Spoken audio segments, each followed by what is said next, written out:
Ibu-ibu.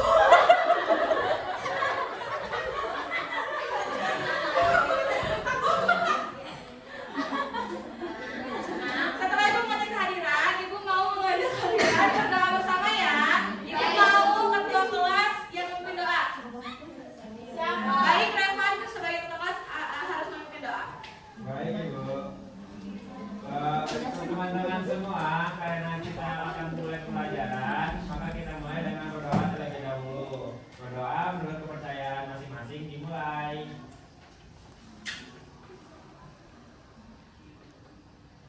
Berdoa dicukupkan. Alhamdulillah, terima kasih Revan. Oke, sekarang baik, kita sekarang akan masuk ke materinya ya. Bisa dibaca ini apa?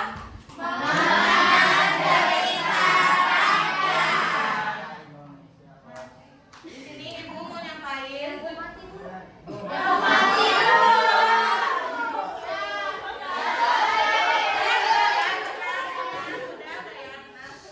kita masuk ke tujuan pembelajaran di sini tuh setelah mengikuti pembelajaran ini peserta didik itu mampu menganalisis informasi dalam teks sastra berwujud visual dan atau audio visual. Apa itu visual? Visual itu gambar. Oh, kalau audio visual? Ada suaranya, ada gambarnya. Oh iya. Kasih Bu. Oke, udah. Nah, sudah jelas gambarnya?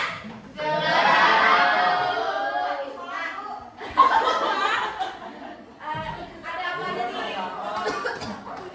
Wujud. Itu batu. Ada apa aja nih di sini? Tahu. Yang pantai. Pantai itu tanaman. Ada apa aja? Ada laut. Ada kayu. Ada batu. Ada batu. Ada apa Jafna? Jadi batu. Oh, kenapa dia bisa jadi batu? Ada yang tahu nggak? Ada yang kenal nggak kenapa dia bisa jadi batu kayak lagi sujud gitu? Itu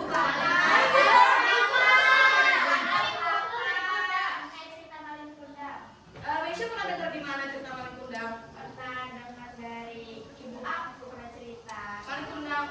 Oh. Kenapa tuh Malin Kundangnya? Dia dulu sama ibunya di situ jadi batu. Sebelum Aisyah. Malin Kundang ini masuk ke cerita rakyat atau bukan?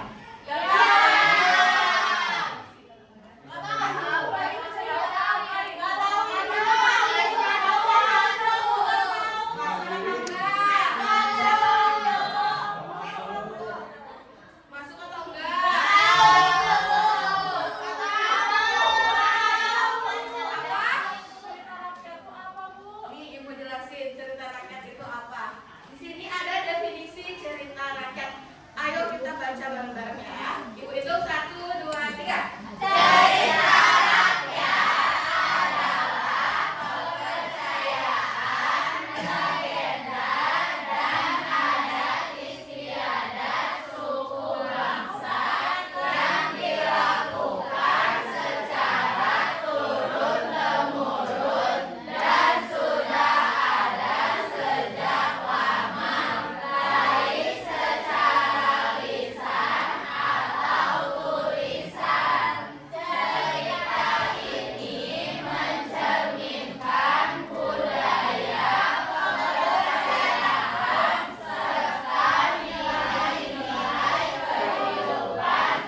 satu-satu dari ragam-ragam cerita rakyat ini. Boleh dibuka bukunya? Ya, Ibu. Nah, yang pertama itu ada fabel. Fabel, definisi fabel itu adalah cerita tentang binatang yang bertindak seperti manusia. Misalnya, hewan bisa berbicara, berpikir, dan punya sifat seperti manusia. Cerita fabel itu cerita khayalan ya, bukan cerita asli. Contohnya ada apa?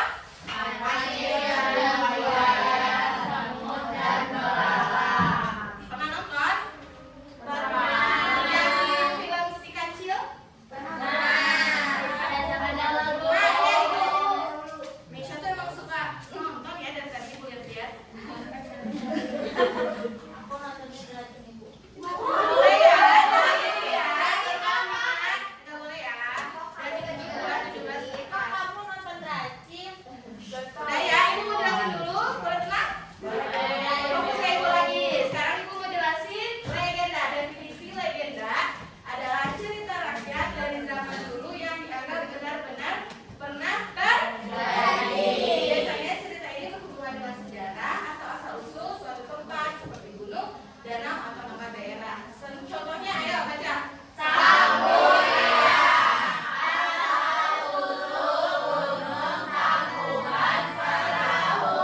Pastinya tahu kan?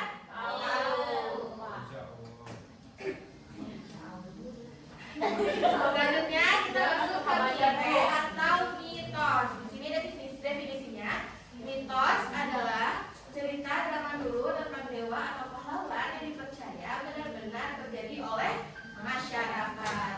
Cerita ini biasanya menjelaskan asal usul dunia manusia dan suatu kejadian dengan cara goib. Contohnya kayak tahu kan? Hewan juga dong Bu. Apa Revan? Mau nanya ibu, kalau kita itu yang dilarang keluar kalau udah lewat maghrib itu gimana ibu? Kita dapat gimana ibu? Apa pas maghrib kita keluar? Dilarang aku gitu untuk keluar maghrib. Setelah maghrib atau pas maghribnya? Setelah maghrib, jadi sebelum maghrib udah harus di rumah. Begitu. Itu tuh tergantung didikan orang tua masing-masing. Biar kamu benar kata Johanna, biar kamu nggak keluyuran. Ingat waktu bahwa kita harus sholat maghrib. Oke, kita lanjut. Udah Reva mau nanya lagi? Ya. Kita lanjut ke dongeng ya. Definisi dongeng adalah cerita khayalan atau cerita yang tidak benar-benar terjadi. Biasanya ceritanya menarik dan penuh imajinasi. Seperti cerita tentang putri, raja, atau hewan yang bisa berbicara. Contohnya, Timun Mas, bawang merah, bawang putih. tahu? Tahu. Bawang merah itu yang apa? Yang ganda. Bawang putih? Yang baik. Kayak aku. Alvin Moas? Ada nggak? Yang ganda. Kejar-kejar sama apa tuh dia? Betul, Mesya betul. Raksasa juga betul. Oke lanjut. Sekarang kita ada epos. Pasti jarang kan terdengar istilah nih menjelasin. Epos itu adalah cerita panjang tentang kepahlawanan dan petualangan seorang tokoh utama. Biasanya tokohnya adalah pahlawan yang berani dan kuat. Ceritanya sering berbentuk cerita panjang atau syair. Contohnya Ila Galigo. Tahu nggak? Tahu ya? Oh, Ila Galigo itu kayak satu syair yang panjang dari orang Sulawesi. Jadi syairnya tuh melebihi syair Mahabharata 300 syair. Karena itu kan cerita panjang atau Syair. Ibu, tadi Ibu bilang Mahabharata. Berarti Mahabharata juga termasuk epos. Ya.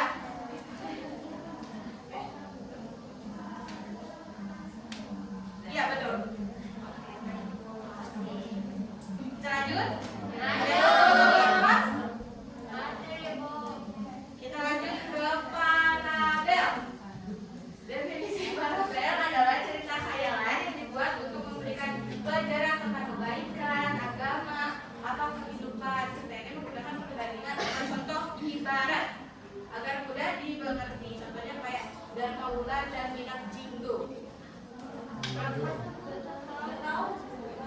Apanya yang nggak tahu? Cerita kayak pahlawan. Pahlawan yang suka Yang suka berantem. terbang, bener, suka berantem. Terbang. Nggak ada. Tapi itu nggak nyata. Kalau Parabel itu nggak ada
Judulnya Surabaya. Asal-usul Surabaya.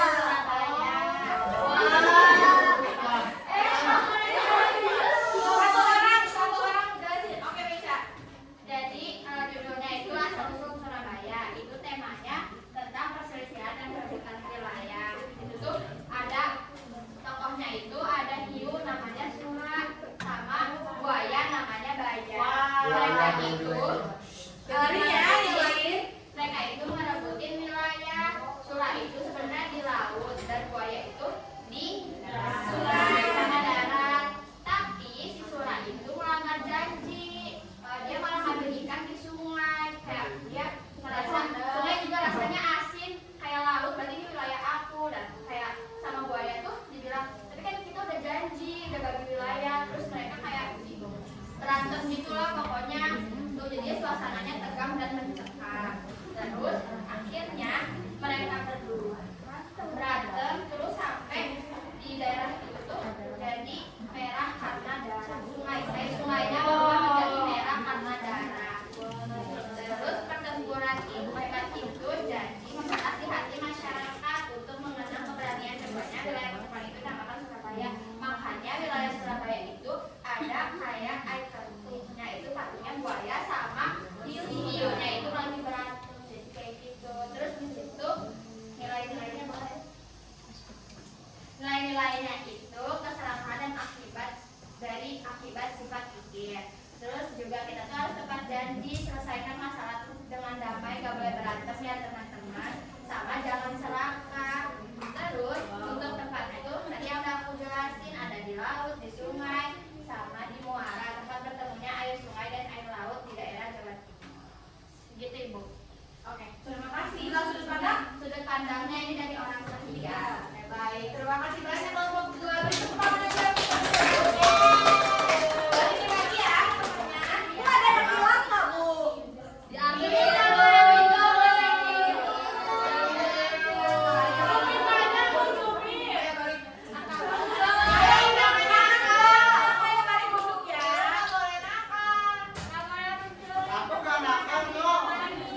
Oh,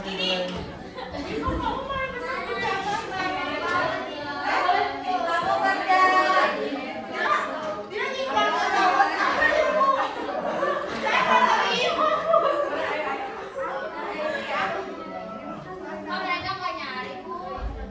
Udah bantuin. Bantuin dong temennya, ayo. Bu, Maura bangun, Bu. Maura tadi tusuk, Maura. Orang apa? Namanya apa dulu? Namanya apa? Namanya apa?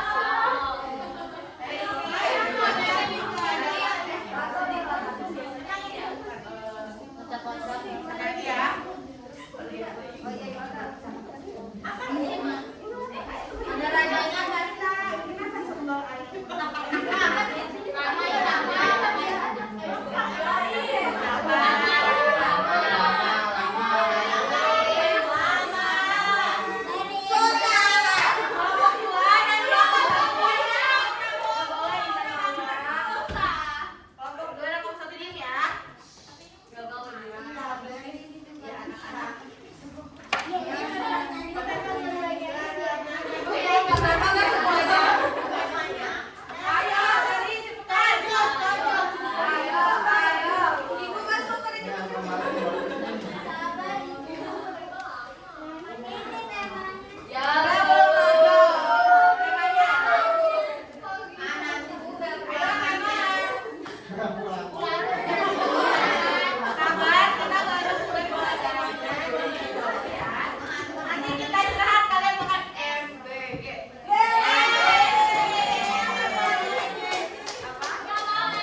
karena ia memiliki putri cantik bernama Putri Tunggal, seorang putri tunggal yang sangat cantik dan baik hati bernama Putri Jelita.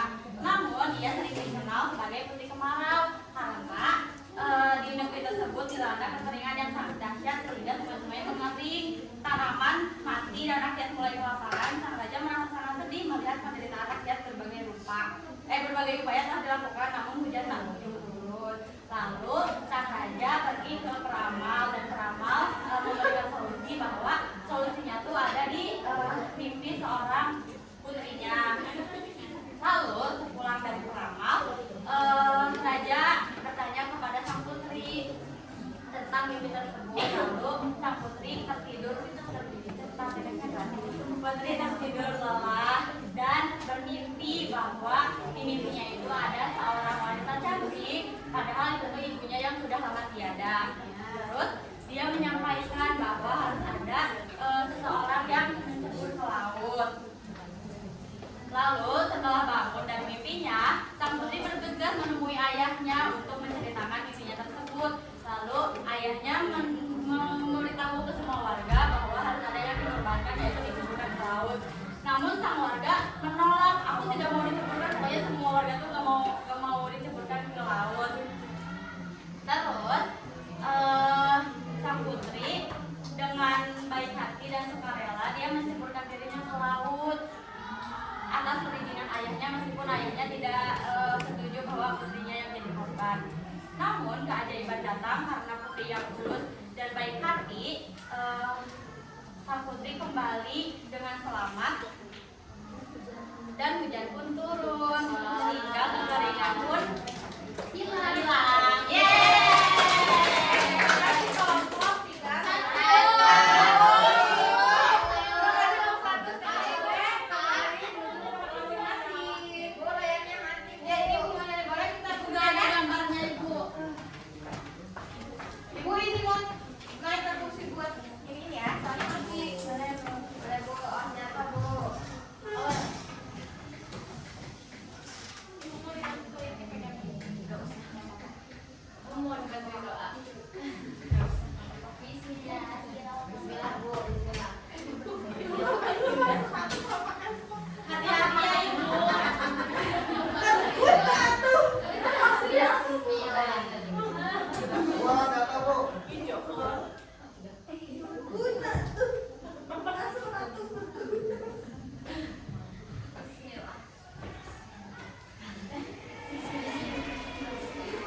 Udah nulis namanya? Ibu. Tinggal lama. Iya.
Wajahnya nampak begitu murung.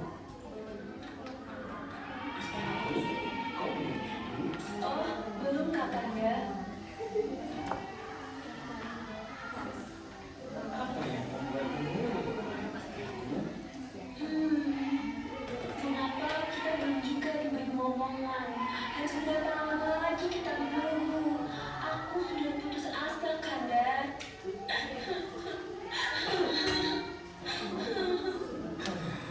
Sabarlah, istriku. Suatu hari, patih kerajaan mencoba memberi saran. Baginda Ratu, bagaimana cara mencoba untuk memenangkan anak? Tidak, Pati.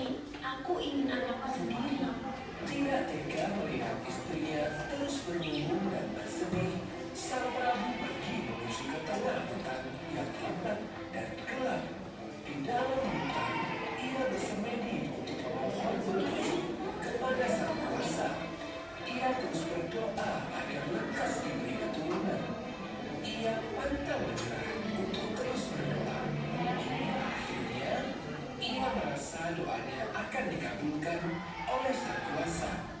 Benar saja, selang beberapa waktu kemudian, sang ratu hamil dan melahirkan seorang anak gadis.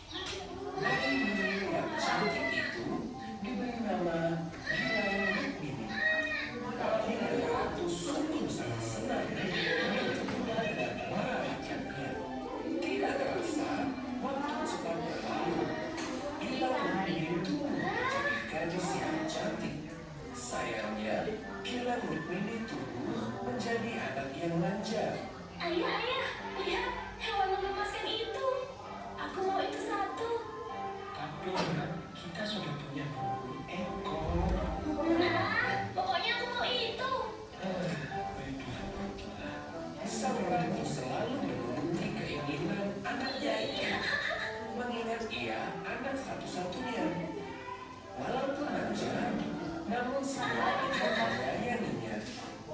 Hari berlalu, sang pati mengumumkan bahwa putri sebentar lagi berumur 17 tahun. Rakyat berbondong-bondong ke istana untuk memberi hadiah. Raja menyimpan semua hadiah itu di sebuah ruangan. Sewaktu-waktu, ia bisa menggunakannya untuk kepentingan rakyat. Ia hanya mengambil beberapa permata. Permata yang bagus ya, istriku. Indah sekali, Kakanda. Pasti bagus jika dijadikan kalung. Prabu pun membawa beberapa permata itu ke seorang pengrajin perhiasan. Tolong buatkan kalung dari batu permata ini, Paimon. Baik, Baginda. Akan kubuatkan kalung yang terindah sedunia untuk Tuan Putri. Akhirnya, hari yang dinanti pun tiba. Rakyat telah berkumpul di halaman istana. Mereka semakin riuh ketika Tuan Putri naik ke atas panggung. Mereka menyambut hangat kedatangan Tuan Putri. Kemarilah nak, ayah punya sesuatu untuk di hari ulang tahun. Wah, hadiah untukku. Pasti sangat indah. Sang raja pun memberikan kalung permata kepada sang putri sebagai hadiah ulang tahun. Apa ini? Apakah ini kalung? Iya nak, kalau itu pemberian dari orang-orang di seluruh penjuru negeri. Sangat indah bukan? Kenapa ayah memberiku kalung jelek seperti ini? Harganya juga terlihat murah. Aku tidak suka. Kalau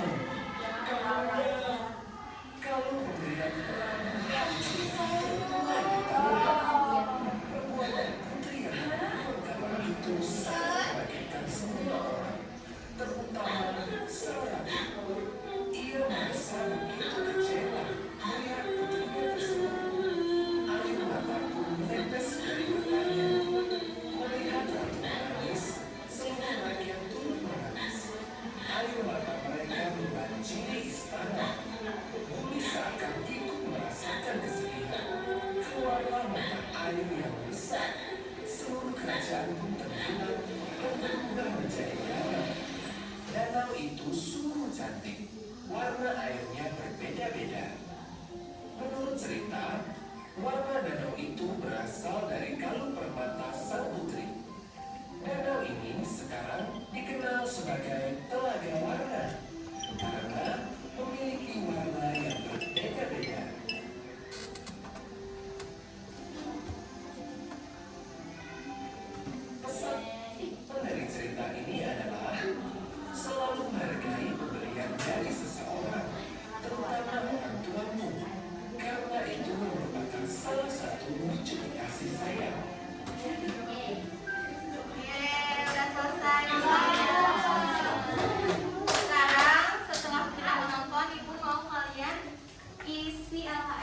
Mama jangan lagi. Ya, udah, itu udah. Makasih ya.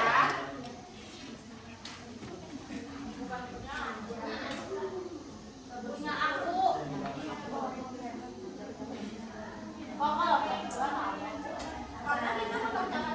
Ayo, jangan berantem. Kita juga betul-betul kok, Umi. Pasti kita 100. Iya. Iya.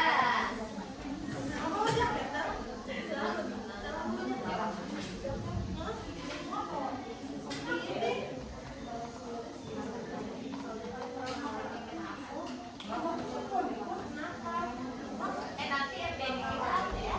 Aku mau ada angsurnya. Iya.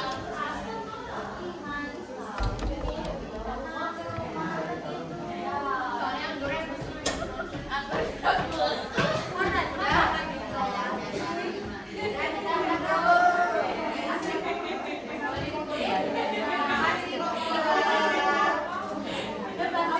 Ngomong satu, maaf.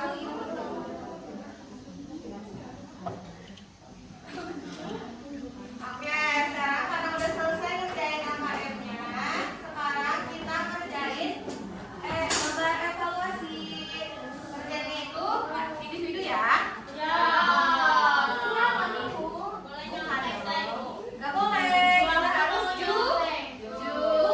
kalau salah nggak apa-apa salah, nanti kita belajar lagi, oke? Kalau tanya tadi Nanya temen jawabannya atau nanya apanya?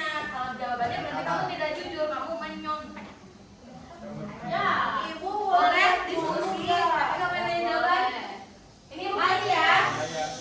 Ini individu, tapi cuma 3 ibu. Ibu kasih ya. Dikerjain ya. Ayo. Yang nggak masuk itu Satu orang satu soal. Ibu habis ini kita pulang. habis ini masih ada sabar dulu ya. Kita refleksi. Sabar. Ayo, kalau mau jajannya cepat, makannya cepat, kerjain cepat. Ayo.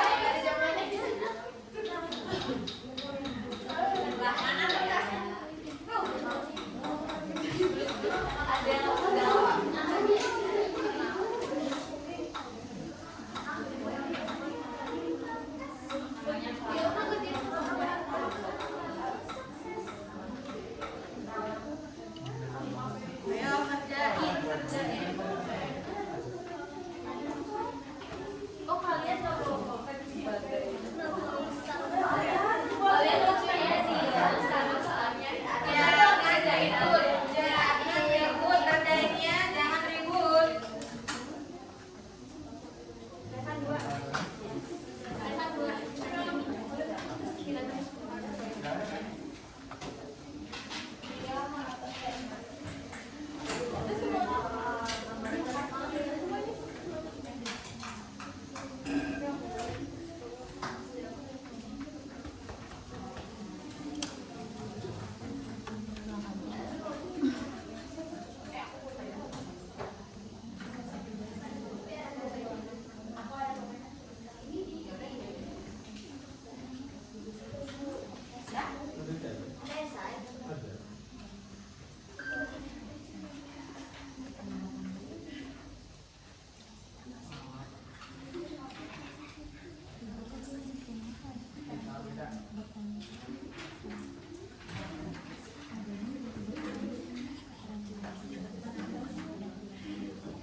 harutan.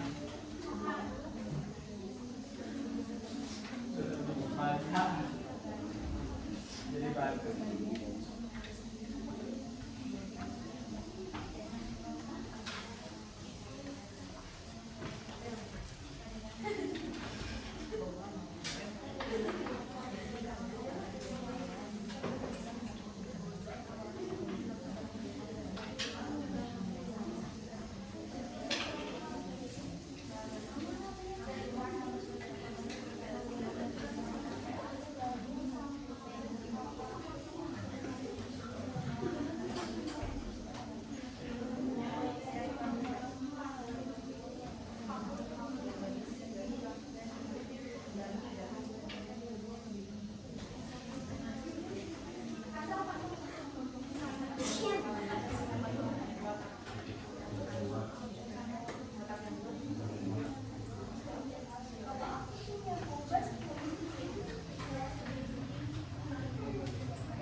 Kalau udah, lembar evaluasinya boleh dikumpulkan ke ibu ya.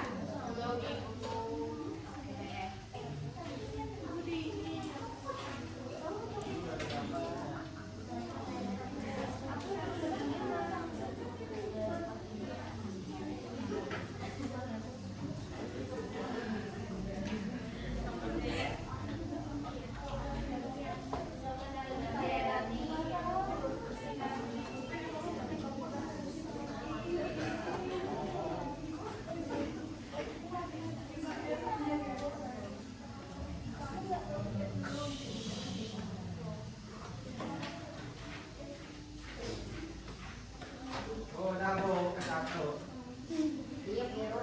Udah. Nah, kita benar-benar ke satu. Kita juga ya, saya box 1 dan 3. Kalian juga bantu. Kita bantu bang. Kan kerjain sendiri-sendiri. Yang kerjain yang belum selesai kerjain. Diam. Boleh pulang. Belum dong. Dapat MBG. MBG-nya lama. Macet. Karena pensi. Menurutnya apa ibu? Pensi semalam. Ibu menungnya apa MBG? Aduh, ibu kurang tahu. Ibu kata pakai MBG-nya. Ibu kan guru di sini. Ibu nggak mau. Nggak mau apa? Ayamnya lambat. Udah buat aku aja. Aku mau buahnya ibu. Aku mau susunya ya kasih aku. Kita mau, aku juga mau. Iya, mau Kamu kelompok satu kerja dulu. bukan dimarahin. Ayo kelompok 3 kerjain, kelompok 1 kerjain. Ibu agak sulit. Apanya aku? Ya ini Asra ya. Ini Asra. Ayo.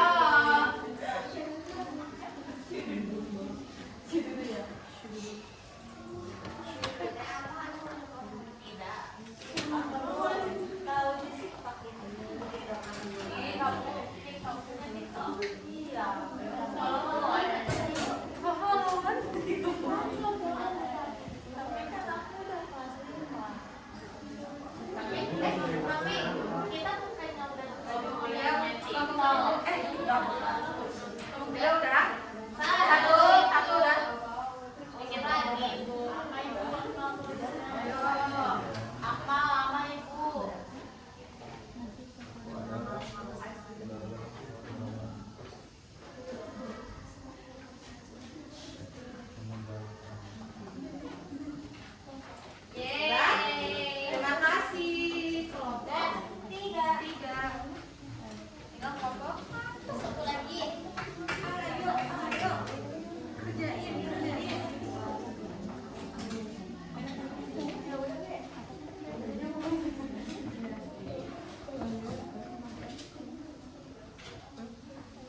tadi yang udah ibu jelasin materinya, kita ngerjain temukan fakta, ngerjain LKM, ngerjain evaluasi. Ibu mau satu orang? Dari setiap kelompok. Satu aja. Ibu mau satu aja orang mau transaksi hari ini. Ibu mau kamu Aska. Maju ke depan ayo. Ayo Aska. Ada di sini aja ayo. Apa aja yang didapetin hari ini? Nanti MPG. Tadi itu ibu ngejelasin ada unsur-unsur intrinsik dan banyak ya. Tadi ada ekos segala macam. Ekos itu unsur intrinsik. Bukan, ada ekos segala macam. Yang apa sih yang untuk tadi cerita macam-macam jenis yang tadi kayak